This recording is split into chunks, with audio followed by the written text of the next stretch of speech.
Bom pessoal, hoje a gente vai fazer um unboxing do cabo College da Aqua.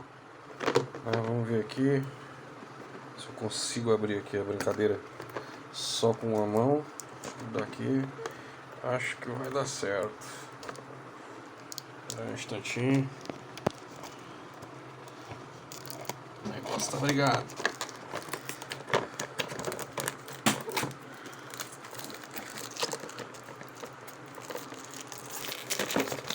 Vamos lá, o negócio tá difícil.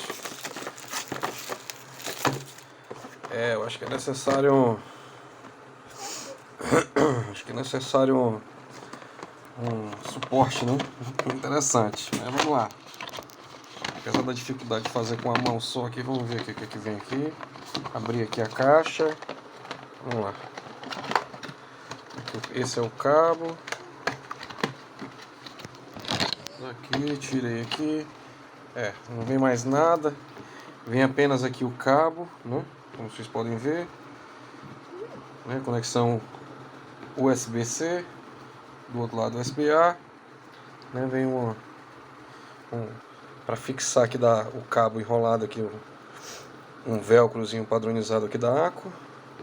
E é isso, vamos fazer um teste, né? Vamos ver se funciona, se não vai deixar meu teclado na mão, se a gente não vai ter que apelar para faca, como sempre. Nós já vimos em outros, já vamos ver aqui a brincadeira. Vamos tirar aqui, ver se vai dar um hashtag feliz. Eu acho que não deu hashtag feliz. Vamos conectar aqui no computador. Aqui deu bom. E agora aqui na conexão do teclado, aqui do meu Magic Wand aqui, eu acho que não. Vamos ver.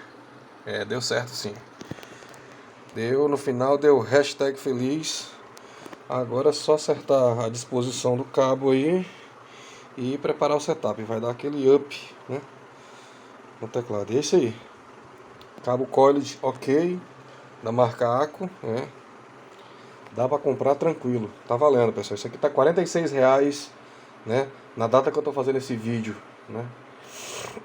Data de hoje, 8 de maio, tá? R$46 ali na Kabum. Vale a pena ali a vista no Pix. Acho que é o caso. Quem puder, dá pra aproveitar aí. E é isso aí.